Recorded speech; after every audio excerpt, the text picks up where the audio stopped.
Every community bank CEO wants to protect their people and their legacy, but very few understand the single structural decision that determines how much influence they'll have after closing: cash or stock. Most CEOs think it's a tax question. It's not. It's about whether you're in the room after closing or watching from the outside. Before we go further, let me be clear. This isn't about preparing to sell or pushing you toward a transaction. This is about understanding how deal structure actually works so that if you ever evaluate an opportunity, you understand the trade-offs. The same knowledge that helps you evaluate a potential sale also helps you understand how buyers think, which makes you a better operator no matter which path you choose. I'm Kurt Knutson. I founded and led a community bank as CEO and chairman. I've navigated the strategic decisions you face every day: raising capital, building a strong shareholder base, developing an engaged team, and growing a bank customers proudly called their bank. I've been in your seat through every phase of a bank's life cycle. That perspective is what you'll hear every episode. When it comes to deal structure, there are only three basic paths: all cash, all stock, or a hybrid. All cash means the buyer pays cash, you receive cash, and at closing the transaction is complete. You no longer own anything. All stock means the buyer pays with shares of their company, you receive stock, and after closing, you're now a shareholder of the acquiring bank. Hybrid means part cash, part stock. Most CEOs start thinking about taxes. Cash is taxable immediately. Stock can often be tax deferred under the right conditions. That matters, but it's not the most important thing. The most important question is, how much voice do you want after closing day? Structure determines that, and that ongoing influence might be worth more than the difference in the headline price. In an all-cash deal, everything you care about must be negotiated before closing: employment agreements, service standards, branch commitments, community involvement. If it's not in the contract, it doesn't exist. Once the deal closes, you're on the outside. No ownership, no voting rights, no seat at the table. The upside is certainty. You know exactly what you're getting. The wire hits, the transaction is complete. If the buyer's stock drops 40% next year, that's their problem, not yours. But here's the downside. Your ability to protect your people post-closing is limited to what you put in writing. If the culture doesn't fit, those agreements expire and your people leave anyway. You didn't protect the outcome, you just delayed it. And you're not in the room when decisions get made. You can advocate, but you have no structural voice. In an all-stock deal, you retain influence through continued ownership.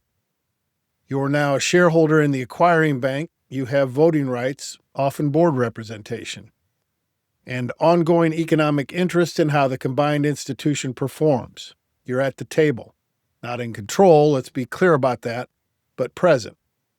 Your voice matters because you're still an owner. If the integration goes well, you benefit. If the combined institution grows, your stock appreciates. Your interests are aligned with the buyer's success. And there's something psychological here that matters. The buyer knows you're watching. You didn't cash out and disappear, you stayed. The downside of stock is risk. You've tied your economic outcome to the buyer's execution. If they perform well, you do great. If they don't, you share that pain.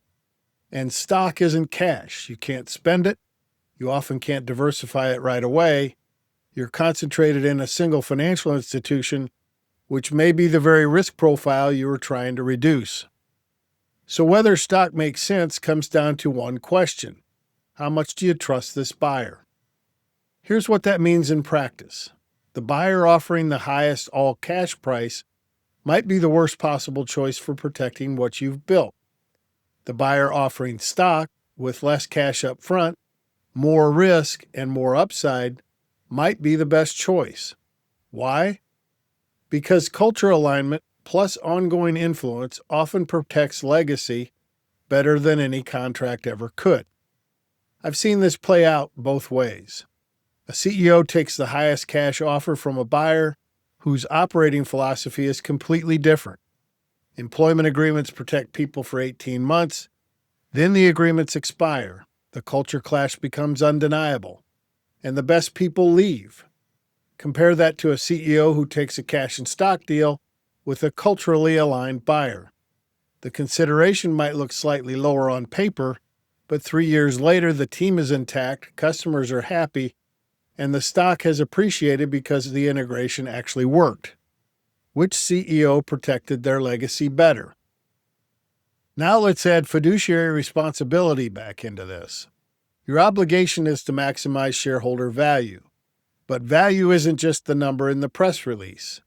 Value includes the probability the deal actually closes, the risk profile of the consideration, the impact of post-closing execution, and whether the premium survives the integration.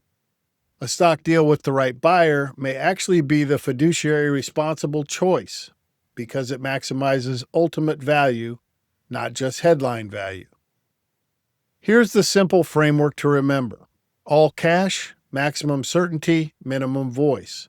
All stock, maximum voice, minimum certainty. Hybrid, somewhere in between. The right answer depends on how much you trust this buyer, how much influence matters to you, your personal risk tolerance, and what your shareholders actually need. Understanding structure doesn't mean you're preparing to sell. It means you understand how buyers think. It means you can evaluate opportunities intelligently if they arise. It means you're not learning this for the first time across the table from someone who's done 100 deals. Knowledge is leverage. Structure knowledge is no exception. So now you understand the limits of contracts, the role of trust, and how the structure affects influence after closing. But here's the reality. None of this helps if you can't have the conversation. And for most CEOs, there's a moment that stops them cold. A board member asks a question. A shareholder makes a comment. A spouse raises a concern. And suddenly you're reaching for phrases like, multiples aren't there. We're not for sale. And afterward you feel it, that cringe, that sense you sounded defensive, evasive, or unprepared. That's what we're going to talk about next. Episode 13, the question you can't answer. Because isolation doesn't have to leave you unprepared. Sometimes you just need the language. If you'd like a clearer sense of how positioned your bank is today, I've created the Community Bank Value Strategic Readiness Score. It's a brief 8-question diagnostic you can complete discreetly. You'll find it linked in the show notes. And remember, the best decisions come from knowing all your options.